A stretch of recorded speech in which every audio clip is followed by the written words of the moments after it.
नमस्कार मित्रांनो, मी प्रदीप. स्वागत आहे तुमचं आपल्या अजून एका नवीन व्हिडिओमध्ये. तर मित्रांनो, आज आपण आलोय सापुतारा परिसरामध्ये हातगड किल्ल्यावरती. आता जो हा हातगड किल्ला आहे हा गुजरात आणि महाराष्ट्राच्या बॉर्डरवरती सुरगाणा तालुक्यात, नाशिक जिल्ह्यातील सुरगाणा तालुक्यामध्ये सापुतारा जवळच हा किल्ला आहे. आता ह्या किल्ल्याचा इतिहास असा आहे, हा किल्ला छत्रपती शिवाजी महाराजांच्या सांगण्यावरून हा किल्ला गोगाजीराव मोरे यांनी हा किल्ला महाराजांना जिंकून दिला होता. त्यानंतर दिल्लीच्या बादशहाच्या सांगण्यावरून हा किल्ला अली हसन यांनी हा किल्ला जिंकला. त्यानंतर हा किल्ला जिंकल्यानंतर अली हसनला दिल्लीच्या बादशहाने खान अशी पदवी दिली होती. तर चला अजून बघूया, किल्ल्यावरती जाऊया, आपण सुरुवात करूया.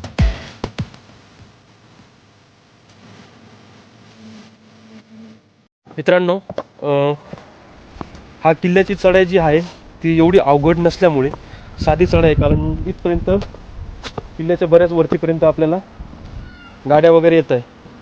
आणि तुम्हाला दिसते ही जी वस्ती आहे हे गाव आहे, हातगडवाडी म्हणून हे गाव प्रसिद्ध आहे.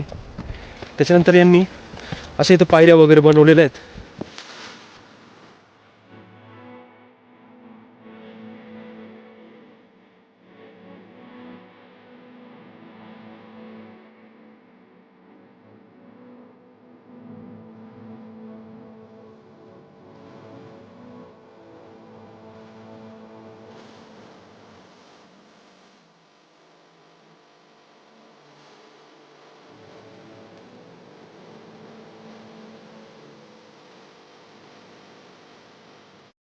मित्रांनो, थोडंसं पुढे आल्यानंतर आपल्याला उजव्या हाताला हा गुफा कोल्हा दिसतोय.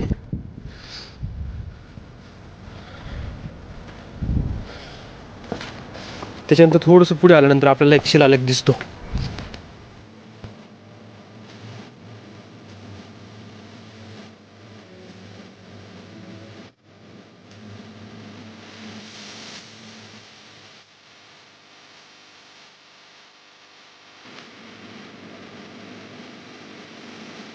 पायऱ्या संपल्यानंतर थोडंसं पुढे आल्यानंतर आपल्याला याचे दिसतंय तुम्हाला किल्ल्याच्या ज्या वास्तू आहेत, बऱ्याच वस्तू पडलेल्या आहेत. आणि कदाचित हा दरवाजा असावा, प्रवेशद्वार असावा, कारण हे जे आहे ना नागमोडी केलेलं आहे त्यांनी.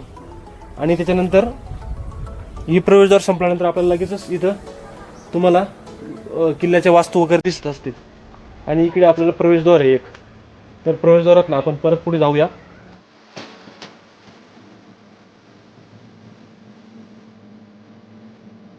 प्रवेशद्वारापासून थोडंसं वरती चढल्यानंतर आपल्याला परत एक गुफा दिसतो.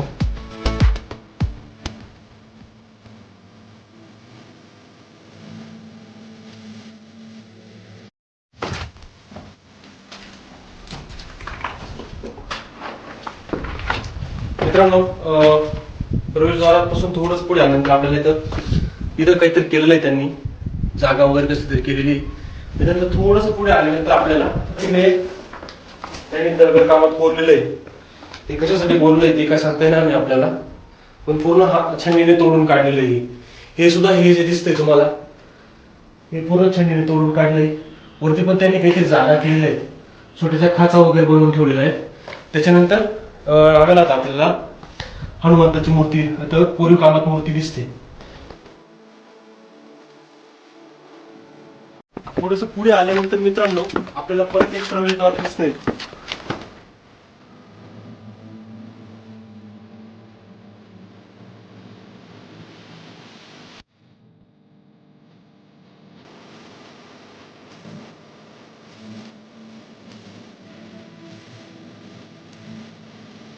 उजव्या हाताला आल्यानंतर आपल्याला गडाच्या वास्तू वगैरे दिसत आहे. तटबंदी वगैरे पण दिसते. आणि इकडे जुन्या वास्तू वगैरे दिसत आहे. पाण्याची टाकी वगैरे पण दिसते.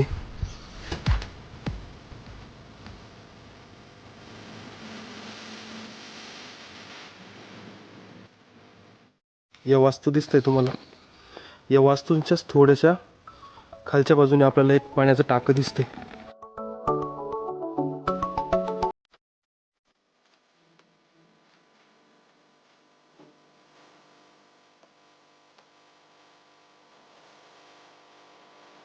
या वास्तूपासून उजव्या हाताला आपल्याला एक तळ दिसतं परत पाण्यात.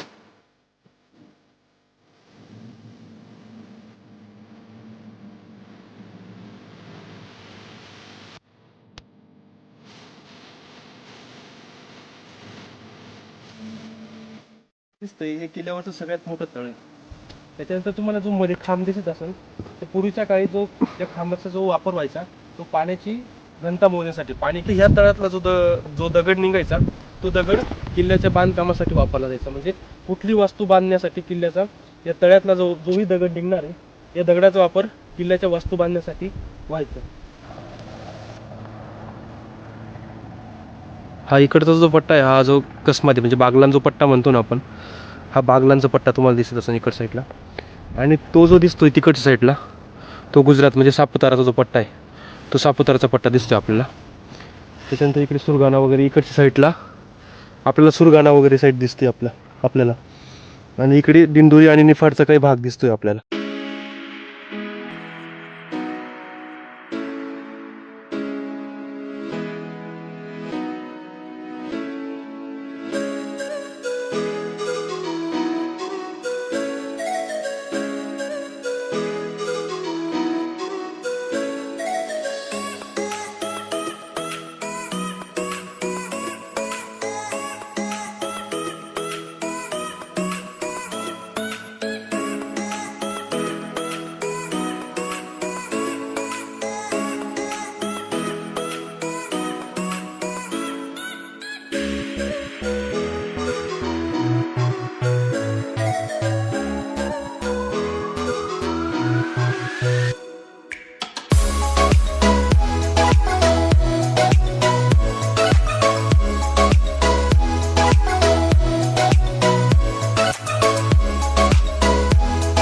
बऱ्याच जणांना शिलालेख पाहायचा असतो. तर शिलालेख हा गडाच्या वरती कुठे नसताना आपण जेव्हा जे प्रवेशद्वारपासून आल्यानंतर तुम्हाला इकडे दिसत असेल हे जे गेट दिसत असेल त्या गेटपासून 5-10 फुटाच्या अंतरावरनं आपल्याला उजव्या हाताला जे आहे उजव्या हाताला आपल्याला हे दिसतं.